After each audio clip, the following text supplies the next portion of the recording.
Hi කොහොමද හැමෝටම අදත් මගේ YouTube channel එකට ඔයාලා හැමෝම හරිම ආදරෙන් පිළිගන්නවා. ඉතින් අද මම මෙහි hospital ගැන ස්වීඩන් වල hospital treatment එක ගැන පුංචි අත්දැකීමක් ඔයාලත් එක්ක share කරගන්න තමයි යන්නේ. ඉතින් මාත් එක්ක වීඩියෝ එකේ ඉන්න. ඉතින් welcome to my video.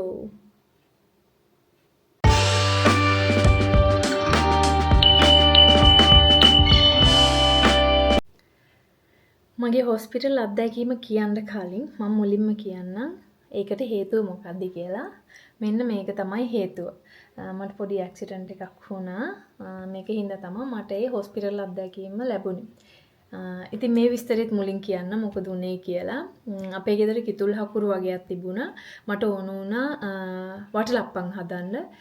කිතුල් හකුරු වල හැමෝම දන්නවා අර බෑ දෙක ඇලවිලා තියෙන්නේ. ඒක ෆ්‍රිජ් එකේ තිබ්බහම ගල් වෙනවා ඒක. ඊපස්සේ මට ඕන උනේ ඒක දෙබෑ කරලා චොප් කරලා කිතුල් පැණි එක හදාගන්න. ඉතින් මම දන්නේ මම ඇත්තටම දන්නේ ඒක එහෙම වෙයි කියලා. මම ඒ බෑග් එක මෙහෙම ගෙඩිය වගේ තියදී ඒක පොල් ගෙඩිය වගේ අතට අරගෙන පිහියෙන් මම කුස්සියේ වැඩ කරන පිහියෙන් හයිය මෙහෙම ඇනලා දෙබෑ කරන්න ගියේ. මං ඒ ඇනපු වේගෙට මටත් හිතා ගන්න බෑ මං එච්චර වේගින් ඇනලා තියනවාද කියලා. ඒ වේගෙට පිහිය ගියා මගේ මේ අතේ මේ සිකිනි ඇඟිල්ලට. ගියාම මගේ මේ අතේ බෝන් එක මේ ඇටකට්ටයි මේ ඇතුල් පැත්තේ නහරයි කැපිරුණා.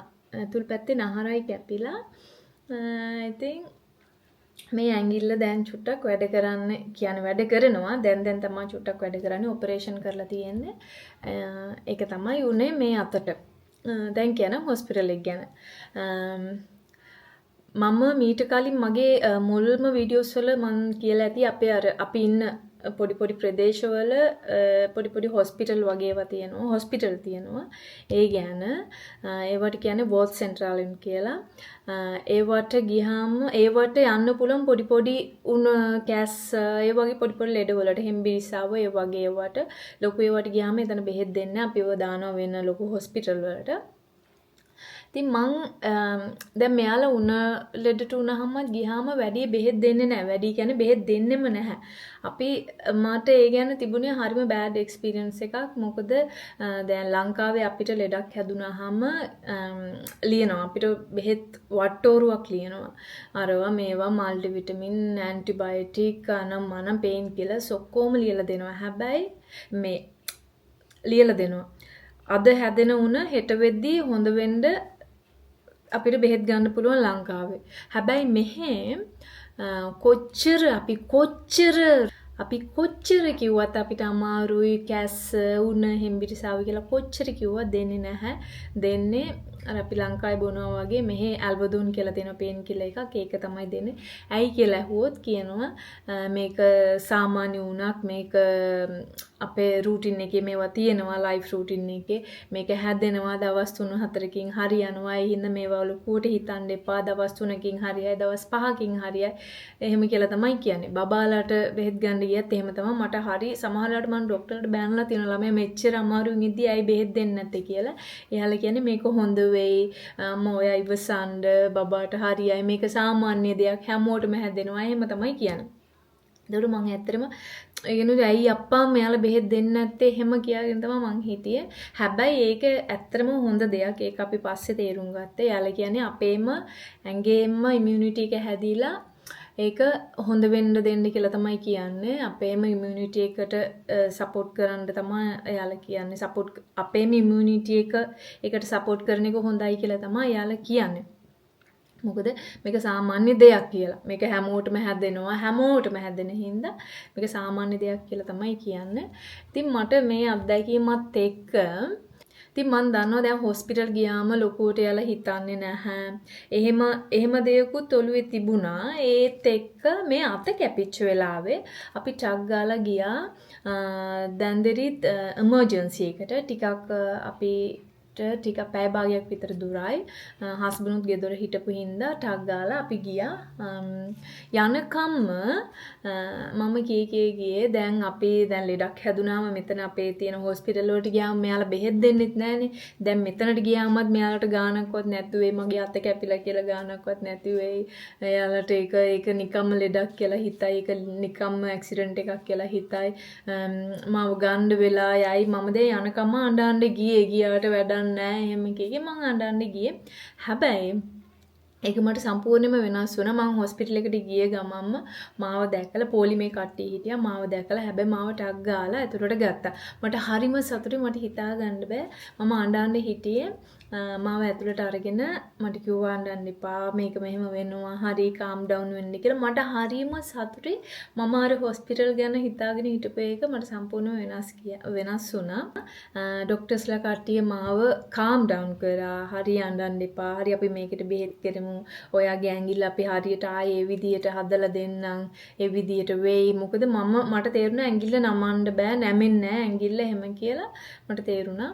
ඉතින් යාළුවා කිව්වා බය වෙන්න එපා. ඔක හදමු අපි එහෙම කිය මාව මුලින්ම calm down කරා. calm down කරනත් මට මොන හරි බෙහෙත් එකක් දුන්නා. ඒක බීව්වහම ඇත්තට මම calm down වෙලා ඕකේ වෙලා හිටියේ. මෙයාලට තේරුණා මගේ අතේ මොකක් කර ලොකු ඩැමේජ් එකක් වෙලා තියෙනවා කියලා. සෝ මෙයාලා ටක් ගාලා මට අපොයින්ට්මන්ට් එකක් දැම්මා මේ hand surgery සම්බන්ධ හොස්පිටල් එකකට. ඒකට කියන්නේ හාන්ස් ශිරුගේ ෂර්ද හුයි හුසෙත් කියලා. ටිකක් අමාරුයි නමත් කියාගන්න. ඒ කියන්නේ hand surgery සම්බන්ධ හොස්පිටල් එකට. හැබැයි මට අපොයින්ට්මන්ට් එක හම්බුනේ දවස් 3කට පස්සේ. ඒ හින්දා මෙයාලා මට ටක් ගාලා මැහුම් දාලා දවස් 3කින් පස්සේ එතන hand surgery සම්බන්ධ හොස්පිටල් එකට යන්න කියලා මාව ගෙදර යවුවා.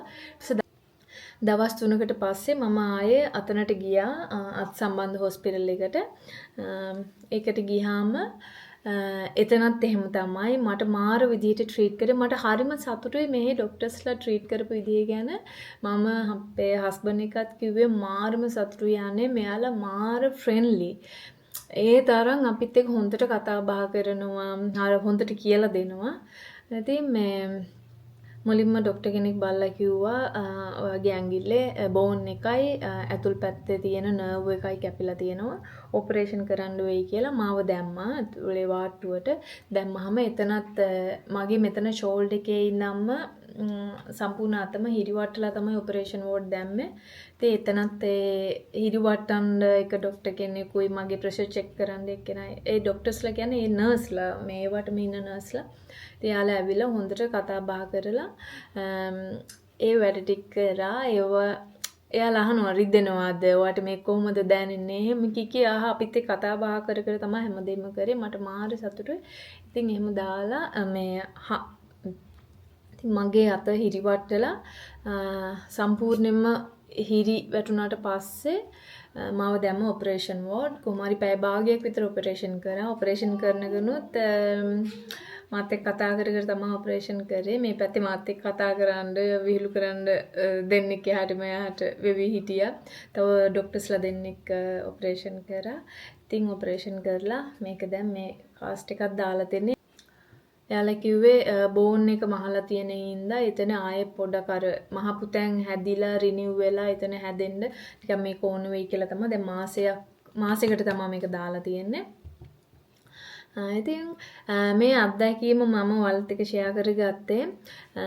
දැන් මෙහි හොස්පිටල් ගැන අපිට දැන් මේක සාමාන්‍යයෙන් හැමතැනම තියෙනවා. අපේ ලංකාවෙත් එහෙම තමයි. මම දන්න තරම් මොකද ලංකාවේ මට මේ වගේ අත්දැකීමක් ලැබිලා නැහැ. මෙහෙම වෙන්න ඇති. ඉතින් මට මේ අත්දැකීම හරියම ආදරණීය අත්දැකීමක්. මගේ අත මෙහෙම වුණාට මට හිතෙනවා ආයෙත් ඒ ડોක්ටර්ස්ලා ගිහිල්ලා හම්බෙලා එන්න. ඒ තරම් හරිම ලස්සනට හරිම කෙයාර්ෆුලි හරිම ලව්ලි විදිහට තමයි යාළුවා මට ට්‍රීට් කරේ. මම මුලින්ම ස්වීඩන් වල දැන් මෙහෙ එයාලා ට්‍රීට් කරන විදියට හොස්පිටල් වලට ගියාම එයාලා බෙහෙත් දෙන විදියට මම කැමති නැහැ. මොකද ගණන් ගන්න. ඇත්තටම ගණන් ගන්න. ලෙඩ මම ළමයිට එක කියන ලෙඩ හැදුනම අපි ලංකාවේ පුරුදු වෙලා හිටිය ටක් ගාලා පොඩි ලෙඩකටත් හොස්පිටල් යන්න. ඉතින් මෙහෙත් ඒ විදියට ගියාම ගණන් ගන්නෙම නැහැ. මට හරිම තරහයි. ඒක මම දැන් තේරුම් අරගෙන තියෙන්නේ ඒ වගේ දේවල් හරිම පුංචි දේවල් ඒවා ඉබේම හරියනවා කියන එක. මේ වගේ ලොකු දෙයක් මොකක් හරි ලොකු එමර්ජන්සි එකක් ලොකු අසනීපයක් වුණාම එයාලා හොඳට ට්‍රීට් කරනවා කියන එකත් මම ඒක හොඳට තේරුම් අරන් ඉන්නේ. ඉතින් මම හරිම සතුටුයි මෙහි හොස්පිටල් වල ට්‍රීට් කරන විදිය ගැන මට හරිම සතුටුයි. ඉතින් මට ඒක ඔයාලා හැමෝම එක්ක ෂෙයා කරගන්න ඕන වුණා. ඒකයි මම ෂෙයා කරගත්තේ. මට මේ වගේම අත්දැකීමක් තමයි මට තිබුණේ අපේ දුවව හම්බෙද්දි එතනත් එහෙම තමයි හොස්පිටල් එකට ගියාම එතන මිඩ්වයිෆ්ලා ඒ නර්ස්ලා මාර ලස්සනට තමයි මට සැලකුවේ. ඉතින් ඒ අත්දැකීම් ටික ඔයාලත් එක්ක ෂෙයා කරගන්න හිතුණා. ඉතින් ওই ටිකේ තමයි උනේ. දැන් මේක දැන් මාසයක් හිටුයි. මට දැන් දවස් 2-3කින් මේක ගලවනවා. ඊට පස්සේ මට මාස 3කට සික් ලීව් දීලා තියෙනවා. මොකද මම ජොබ් එකක් කරනවා. මාස 3කට හොස්පිටල් එකෙන් සික් ලීව් දීලා තියෙන්නේ. ඉතින් මම මාස 3ක් රෙස්ට් එකේ ඉන්නේ ගෙදර. ඉතින් ওই ටික තමයි මට ඕනුනේ මෙහි හොස්පිටල් ගැන මට ඔයාලත් එක්ක ෂෙයා කරගන්න. ඉතින් මට ලැබිච්ච පුංචි අත්දැකීමක් හරිම ලස්සන අත්දැකීමක්. ලස්සන ડોක්ටර්ස්ලාත් එක්ක ඇත්තට මේ ඉන්න ડોක්ටර්ස්ලා නර්ස්ලා හරිම ලස්සනයි. ඒ ටිකත් මම හස්බන්ඩ් එක්කත් ඇවිල්ලා කිව්වේ ලස්සන ડોක්ටර්ස්ලා නේ ඉන්නේ හැම කියලා. ඒ ලස්සන අත්දැකීම මට හිතුණා ඔයාලත් එක්ක ෂෙයා කරගන්න. ඉතින් මගේ කතාව අහගෙන හිටියට ඔයාලා හැමෝටම ස්තුතියි. ලයික් එකක් කමෙන්ට් එකක් දාන්න channel එක subscribe කරන්න. එහෙනම් අපේ වීඩියෝස් බලන්න ගිහින් එන්න. හෙදෝ